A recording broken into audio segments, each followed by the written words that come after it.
mergulhar num material que funciona quase como uma investigação, sabe? Uma investigação, gostei. É, tipo uma cena de crime espiritual.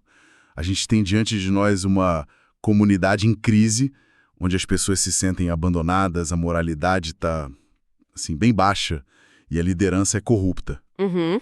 E a nossa missão aqui é usar um guia bem específico, capítulo 2 do livro de Malaquias, para tentar descobrir o que foi que deu tão errado aqui. E a primeira pista, curiosamente, leva a gente direto para o topo. Pois é uma ótima maneira de ver isso.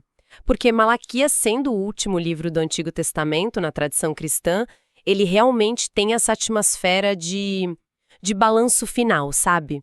Um acerto de contas. Sim. Ele prepara o terreno para tudo que vem depois. E este capítulo em particular, ele não perde tempo com rodeios. Funciona como um diagnóstico preciso e brutal da saúde de uma nação, começando, como você disse, pela cabeça. E que começo, hein? Não tem nenhuma introdução suave. O versículo 1 já chega tipo... com os 2 pés na porta. Total. Agora, ó sacerdotes, este mandamento é para vós. Não é uma sugestão, não é um conselho, é uma ordem direta, com nome e sobrenome. A mensagem é um míssil teleguiado, né? E essa precisão é o ponto-chave. Naquela sociedade, os sacerdotes não eram só as pessoas que faziam os rituais. Eles eram os guardiões da lei, os professores. A referência, né? Exato. O versículo 7 é explícito sobre isso. Diz que os lábios do sacerdote devem guardar o conhecimento, e da sua boca devem os homens buscar a lei. Ou seja, eles eram a fonte de referência moral e legal para todo mundo. Então, se a fonte principal está contaminada, aí... Exatamente, o problema se espalha. Pensa assim, em termos modernos. Não é só um CEO que toma uma decisão ruim para a empresa. Uhum. É um CEO cujas ações fazem com que todos os funcionários comecem a achar que agir sem ética é o caminho certo. Uhum. Ele não só errou, ele mudou a cultura da empresa para pior. A falha dos sacerdotes aqui tinha esse efeito cascata. Entendi. Eles não estavam apenas se desviando sozinhos. Estavam ativamente ensinando o caminho errado para toda a comunidade. E a resposta a essa falha é pesada. O texto ameaça amaldiçoar as bênçãos deles, o que já é uma imagem bem forte. Mas o versículo 3 vai para um nível que eu não esperava. Esse é forte. Ele diz, espalharei esterco sobre os vossos rostos, o esterco das vossas festas solenes. Uau, isso é muito gráfico. Não há nenhuma tentativa de ser sutil aqui, é uma humilhação pública total. É uma linguagem de choque, sem dúvida. A intenção é quebrar a arrogância e a complacência. A imagem é deliberadamente ofensiva, né? Sim. O esterco dos sacrifícios era algo impuro que deveria ser descartado. Jogar isso no rosto dos sacerdotes durante as festas que eles deveriam santificar era um insulto máximo. Nossa. Era como dizer, a santidade que vocês projetam é uma farsa e eu vou esfregar a sujeira de vocês na cara de todo mundo. E o que é interessante é que o texto não fica só na ofensa, ele vai na raiz do problema. Fala de uma tal aliança de Levi, no versículo 8. O que era essa aliança exatamente? Isso é fascinante, porque o texto constrói um contraste. A aliança de Levi é uma referência à linhagem sacerdotal. O profeta cria uma imagem quase idealizada do passado, sabe? Tipo um modelo a ser seguido. Exato. Ele diz que a aliança original com Levi, o sacerdote ideal, era de vida e de paz, baseada no temor a Deus, na verdade. Os versículos 5 e 6 pintam esse retrato de um sacerdote que andava com Deus, que era íntegro e que por isso afastava as pessoas do mal. É o modelo antes. E o depois é o cenário atual. O depois é a acusação direta no versículo 8. Mas vós vos desviastes do caminho. A muitos fizestes tropeçar na lei. A traição é dupla. Como assim? Eles não apenas abandonaram o padrão, como se tornaram ativamente um obstáculo para os outros. Eles viraram a pedra de tropeço. A liderança que deveria guiar as pessoas para o caminho certo estava, na verdade, empurrando-as para o precipício. Isso me faz pensar na consequência disso. Uma liderança assim, ela perde a moral, perde o respeito.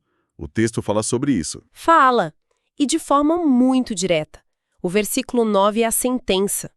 Ele diz que, porque eles foram parciais na aplicação da lei, Ah, o favoritismo? isso, o texto usa a expressão fizestes acepção de pessoas. Por causa disso, Deus os tornou desprezíveis e indignos diante de todo o povo. É uma relação de causa e efeito perfeita. Entendi. A autoridade deles não vinha do cargo, vinha da integridade.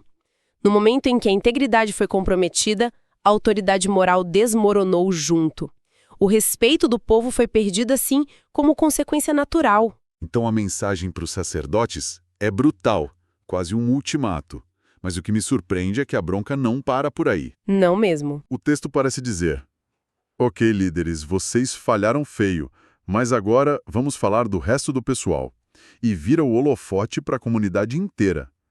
A partir do versículo 10, o tom muda, né? Sim, a câmera se afasta e a transição é feita com uma pergunta retórica que é: genial!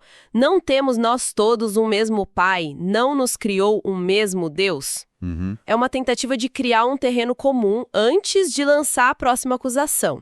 O profeta está dizendo: gente, lembrem-se da nossa origem comum. Agora, vamos ver como vocês estão traindo exatamente isso. E quais são as acusações contra o povo? São basicamente duas, e ambas giram em torno da quebra de alianças.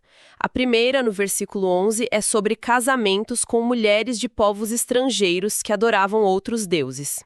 O texto diz que Judá se casou com a filha de Deus estranho. Certo. O que para o nosso ouvido moderno pode soar meio estranho, né? Pode, mas no contexto da época, a preocupação era teológica e de sobrevivência cultural. Para eles, a identidade nacional e a fé eram uma coisa só. Entendi. Casar-se com alguém de fora, que traria suas próprias práticas religiosas, era visto como uma ameaça direta a essa identidade. Era como diluir o que os tornavam únicos, sabe? Profanar o santuário do Senhor. Era uma questão de lealdade. Ok, essa é a primeira quebra de aliança. E a segunda? A segunda é ainda mais íntima e talvez por isso mais contundente. Vai do versículo 13 ao 16 e trata da infidelidade dentro do casamento. Ah, sim. O cenário é de pessoas chorando no altar, reclamando que Deus não aceita mais suas ofertas, e a resposta do profeta é basicamente: vocês estão chorando aqui, mas e o choro que vocês causam em casa? A razão é explícita: a deslealdade contra a mulher da tua mocidade. Ok, isso para mim é a parte mais inesperada do capítulo. A gente estava falando de leis, sacerdotes, rituais, e de repente o texto mergulha num drama de relacionamento superpessoal. Por que essa mudança de tom tão drástica? Porque o profeta está conectando o micro ao macro. Ele está argumentando que a forma como eles tratam suas alianças mais íntimas, como o casamento, é um reflexo direto de como eles tratam a aliança com Deus. Faz todo sentido. A traição no lar é um espelho da traição na fé. E a linguagem que ele usa é, revolucionária para a época. Em que sentido? Ele não fala da esposa como uma propriedade. O texto diz que Deus é testemunha do pacto matrimonial e chama a esposa de tua companheira e a mulher da tua aliança. Essas palavras, companheira, aliança, elas elevam o status do casamento e da mulher de uma forma impressionante. Uau. Ele está dizendo que o casamento não é um mero contrato social, é um pacto sagrado do qual Deus é parte interessada. E isso leva à famosa declaração sobre o divórcio no versículo 16, certo? O texto diz: porque o Senhor diz que odeia o repúdio. E logo depois fala em encobrir a violência com a sua roupa. Violência é uma palavra muito forte. O texto está realmente colocando o divórcio nesse patamar? É uma pergunta excelente, porque a linguagem é feita para chocar. A palavra repúdio aqui se refere a um divórcio unilateral, provavelmente homens abandonando suas primeiras esposas, as mulheres da mocidade. Certo. E a metáfora de encobrir a violência com a sua roupa é poderosa, sugere um ato de brutalidade emocional e social que é disfarçado, escondido sobre as vestes da legalidade. Entendi. É como dizer, você comete um ato violento de abandono e depois se veste e age como se nada tivesse acontecido. O profeta está desmascarando a hipocrisia e chamando a infidelidade pelo que ela é, uma forma de violência velada. Nossa! A integridade da família, então, é um pilar central aqui. A mensagem é que não dá para ser fiel a Deus no templo se você é desleal em casa. Exatamente. A coerência entre a vida pública e a privada é o tema. E isso tudo nos prepara para o final do capítulo, o versículo 17. E é uma virada de roteiro impressionante. Depois de todas essas acusações contra líderes e o povo, o texto termina com o povo basicamente apontando o dedo de volta para Deus. É isso mesmo. É exatamente isso. O versículo diz: enfadais ao Senhor com vossas palavras. E como eles fazem isso? Com duas provocações que revelam uma profunda crise de fé, uma fadiga espiritual. Eles estão exaustos e cínicos. E a primeira provocação é um clássico, né? Qualquer que faz o mal passa por bom aos olhos do Senhor, e desses é que ele se agrada. É o famoso "o mal sempre vence". Sim. As pessoas olham ao redor, veem os sacerdotes corruptos, os vizinhos desleais, e muitos deles parecem estar se dando bem. E aí vem a conclusão cínica: ou Deus não se importa, ou ele até prefere quem faz o mal. É a crise da justiça percebida. E é um sentimento que ecoa até hoje, né? Quando a impunidade parece ser a regra, a fé na existência de uma ordem moral no universo começa a ruir. Sim. As pessoas começam a questionar se os valores que lhes foram ensinados são na prática uma piada. É um lugar muito perigoso para uma sociedade estar. E isso leva diretamente à segunda pergunta, que é ainda mais direta, quase uma afronta. Ou, onde está o Deus do juízo? É o grito final de frustração, né? É o grito final. Depois de ver tanta coisa errada, eles olham para o céu e perguntam: cadê você? Você vai fazer alguma coisa ou não? Uau! Sim, é o fundo do poço da crise de fé. É a acusação de que Deus está ausente ou é indiferente.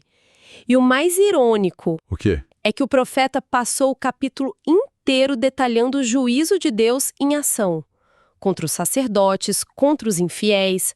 Mas o povo, imerso em sua própria deslealdade, não consegue ver. Eles se tornaram tão parte do problema que são incapazes de reconhecer a resposta. Então, o que tudo isso significa? O capítulo termina assim, nesse suspense, com essa pergunta pesada ecoando. Termina. E é um final genial, porque deixa a tensão no ar. Não oferece uma solução fácil, apenas apresenta o diagnóstico completo.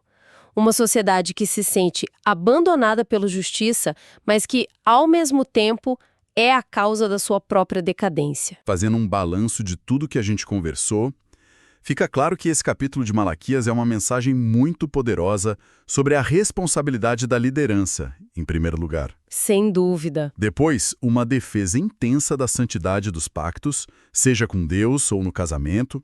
E, por fim, um alerta seríssimo sobre o perigo do cinismo, essa espiral que começa quando as pessoas perdem a fé na justiça. E o que mais me impressiona é como isso tudo soa atual.